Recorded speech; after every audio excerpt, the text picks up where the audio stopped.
नमस्कार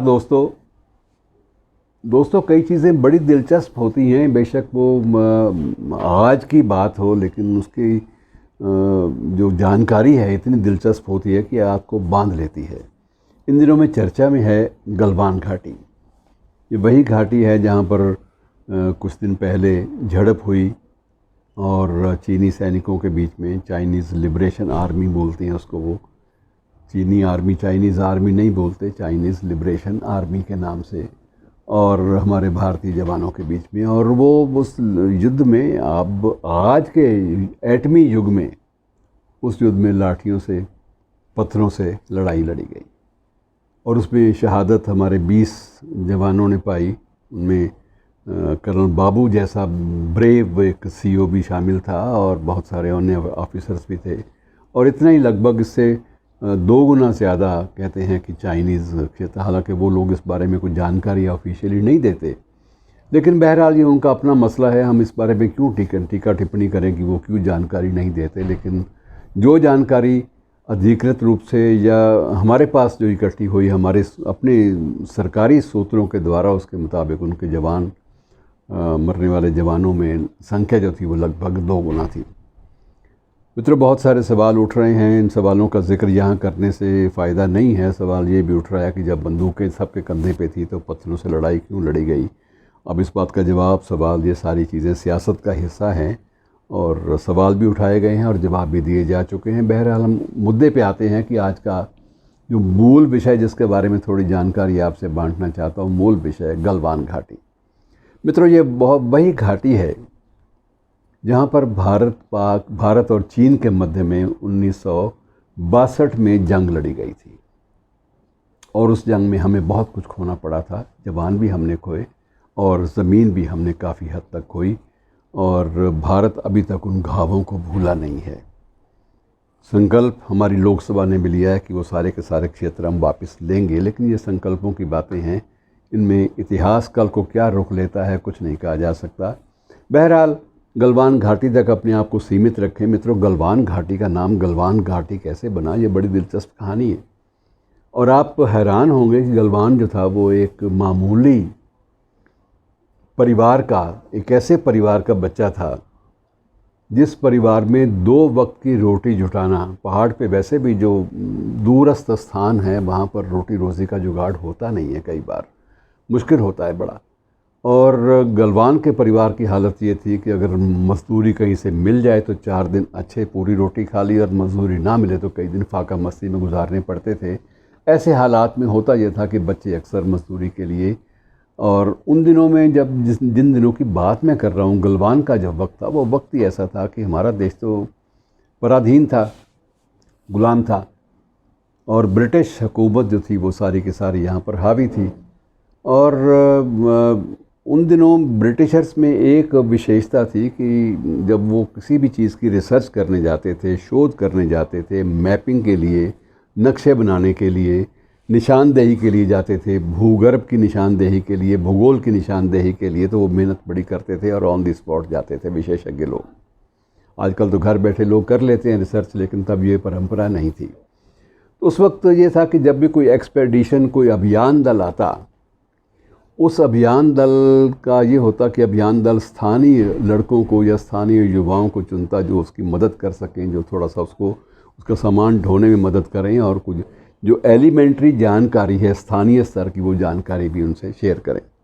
और उसके आधार पे आगे शोध कार्य चलता था, रिसर्च का काम चलता था, मैपिंग होती थी, नक्शे बनते थे, सारा कुछ होता था। उस वक्त एक बेगार प्रथा भी थी। बेगार प्रथा आप जानते हैं मित्रों। बेगार प्रथा का मतलब ये है कि मुआवजा कुछ नहीं देना, मेहनत करवा लेनी है और खाने को रोटी दे देनी है, और उसके बाद रहने के लिए जगह अगर मुमकिन हुआ तो वो दे देनी है सर छुपाने के लिए। तो ये बेगार की परंपरा उस वक्त से चली आ रही जब सत्ता तंत्र के लोग आम आदमी का, स्थानीय लोगों का शोषण करते थे। और उन दिनों वहाँ भी वही शोषण की प्रवृत्ति थी, लेकिन उसका ये था कि जिस दिन बेगार के लिए बुला लिए गए, उस दिन का मतलब यह है कि आज रोटी पानी मिल गया। और अगर कोई मेहरबान अफसर हुआ तो उसने घर ले जाने के लिए भी थोड़ी सी रसद दे दी। तो ये अपना जो मुख्य पात्र है गलवान, ये भी इसी तरह का एक 12 साल का बच्चा था जब इसको पहली बार लगा कि एक एक्सपेडिशन आया हुआ है, सुना कि अभियान वाले आए हुए हैं, तो उनकी काम की तलाश में ये भी भाग के गया और इसको वहाँ मिल गई बेगार की जगह बेगार करने की एक स्थान भी मिल गया उसको। उन्होंने उसको अपने अभियान दल में शामिल भी कर लिया कि तुम ये सामान उठाओगे, यहाँ से यहीं पहुँचाओगे, और इस तरह से छोटे मोटे काम उसको दे दिए। उसके बदले में उसको रोटी रोज़ी, कुछ कपड़े और रहने की जगह दे दी। तो ये सिलसिला मित्रों, उस ग़ुलाम रसूल, उसका पूरा नाम था ग़ुलाम रसूल गलवान, और ये 1878 में इसका जन्म हुआ था। 1878 आपको मैं सन याद रहना चाहिए, क्योंकि ये बच्चा जिसके नाम पर वहाँ की नदी का नाम है, नाले का नाम है, घाटी का नाम है गलवान घाटी, ये सारी की सारी चीज़ें उसके नाम से वाबस्ता हैं। और उसकी शुरुआत जो थी वो एक गरीब परिवार में हुई थी, और वो 1925 तक ज़िंदा रहा, और 1925 में वो परलोक भी सिधार गया। जन्नत में गया या कहाँ गया ये कुछ नहीं कहा जा सकता। बहरहाल उसकी उम्र इतनी थी, 47 साल की उम्र में उसकी ज़िंदगी उसने आखिरी सांस ले ली। लेकिन इस बीच में जो घटनाएं घटी मित्रों, वो बड़ी दिलचस्प हैं कि उसको पहले काम मिला, काम के एवज़ में कुछ मुआवजा मिला, और कई बार ये होता था कि मुआवजा देने के लिए वो कहते थे कि तुम्हें वहाँ से, जो अब गलवान घाटी जहाँ है वो अक्साई चीन के क्षेत्र में पड़ती है, उसके नज़दीक पड़ती है, कि वहाँ से तुम्हें ले तक भाग के जाना पड़ेगा, वहाँ से सामान लाना है और वहाँ से तुम्हें मुआवजा ही मिल जाएगा। तो सिर्फ छोटे से मुआवजे के लिए, रसद पानी के लिए और कुछ कपड़ों के लिए वो भाग कर जाता, पैदल ही पहाड़ों से होता हुआ, और भाग कर फिर सारा सामान, उसको लालच ही होता कि वहाँ से कुछ मिल जाएगा जो मेरे घर का गुजारा चल जाएगा। तो इस तरह से मित्रों चलता रहा। कई अभियान दल आए, सब ने उसके बारे में सुन रखा था कि वो लड़का बड़ा मेहनती है, उसको बुला लेते, उसकी मदद लेते, वो रास्ते बताता, बड़ा अच्छा उसका वक्त बीत रहा था। इसी बीच में एक अभियान दल आया, और उसमें एक कर्नल मरे नाम के व्यक्ति थे। कर्नल मरे भी बोलते हैं, कर्नल मरे भी बोलते हैं, और इस तरह से कर्नल मुरे के नाम से भी उनकी चर्चा होती है। तो अलग अलग स्पेलिंग्स के हिसाब से उनका नाम चलता है।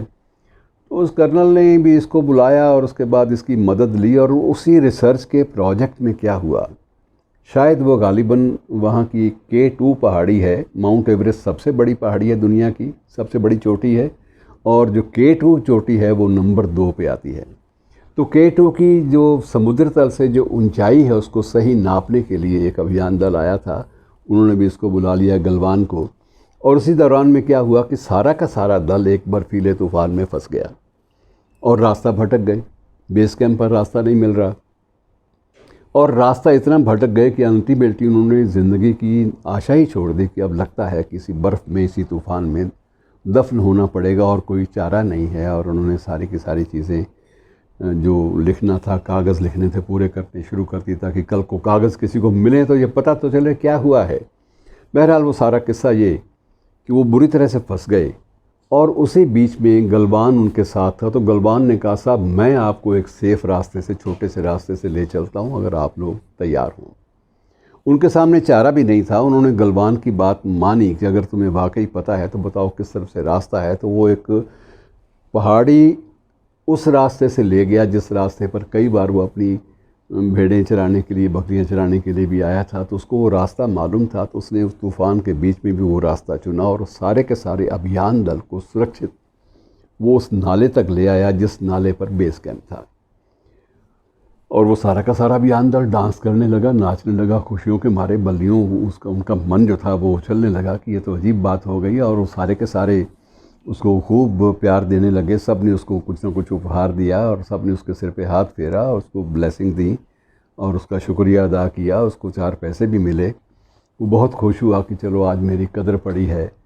तो उन्होंने अल्टीमेटली वो इतने खुश हुए कि उन्होंने अपनी सरकार को रिकमेंडेशन कर दी कि इस स्थान का नाम, इस नाले का नाम, जो अब नदी है, नदी का नाम भी उसको अब गलवान रिवर कहा जाता है, उस वक्त नाला ही था, तो इसका नाम जो है गलवान के नाम पे डालिए, क्योंकि इसी बंदे ने हमें जान बचाई है हम सब की, और ये निर्दिष्ट स्थान को अच्छी तरह पहचानता है। तो इसकी नाले की जो पहचान है वो भी गलवान के नाम पर कर दीजिएगा।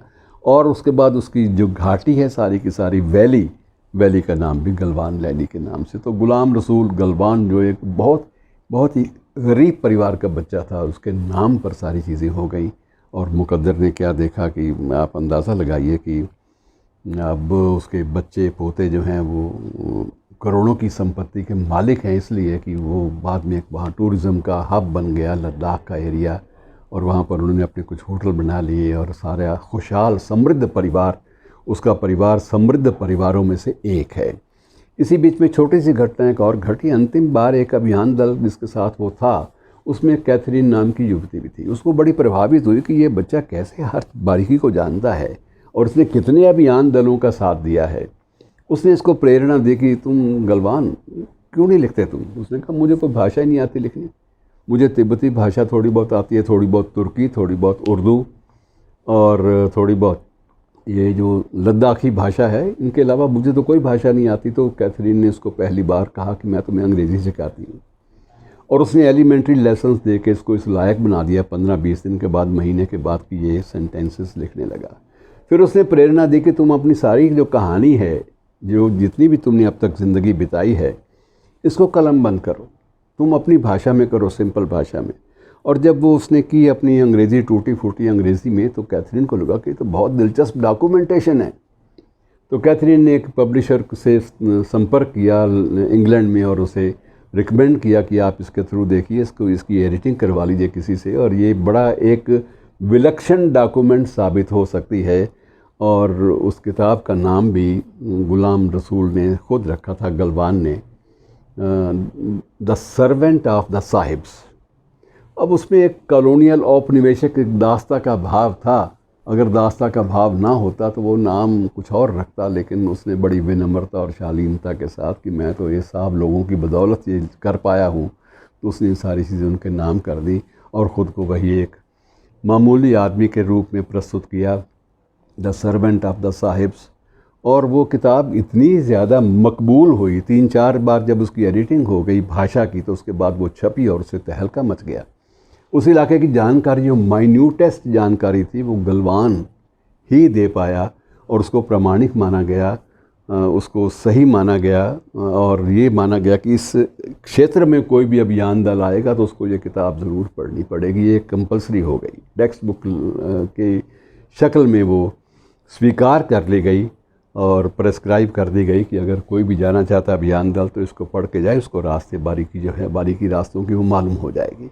तो मित्रों, एक मामूली परिवार का मामूली सा बच्चा किस तरह से कितना आगे बढ़ा और किस बारीकी के साथ उसने ज़मीनी हकीकतों को, ज़मीनी सच्चाइयों को कलमबंद किया, पुस्तक लिखी, पुस्तक बेस्ट सेलर बनी और उससे उसको भरपूर आमदनी हुई। और उसने बाद में थोड़ी सी वहाँ से ज़मीन ले ली, कुछ सरकार ने दे दी, हुकूमत ने, और इस तरह से उसका परिवार जो है आज सुखी परिवार है। उसका जो प्रपौत्र है वो अब एक लीडिंग जर्नलिस्ट है, पत्रकार है, और बाकी जो उसके परिवार के लोग हैं, वहाँ के जो पर्यटन उद्योग है उसमें वो लगे हुए हैं और उनको 4 पैसे अच्छे कमाई हो जाती है। और साथ में उनके एक अतीत जो है गरिमापूर्ण अतीत उनके सामने गुलाम रसूल गलवान के रूप में आया है, जिसके नाम पर घाटी है। और ये मित्रों बड़ी गज़ब की दास्तान है। और ये देखिए कि जब आदमी अपनी ज़मीन को उसकी सूंधी गंध में नहा सकता है, वो शख्स यकीनन बहुत कुछ अपने नाम पे कर सकता है। तो एक गरीब के नाम पर जो घाटी बनी, उस घाटी में आज सब कुछ हुआ है। और ये दिलचस्प जानकारी आपके साथ बांटी। कुछ अन्य बातें हैं फिर कभी किसी और मुलाकात में। शुक्रिया दोस्तों, आज इतना ही।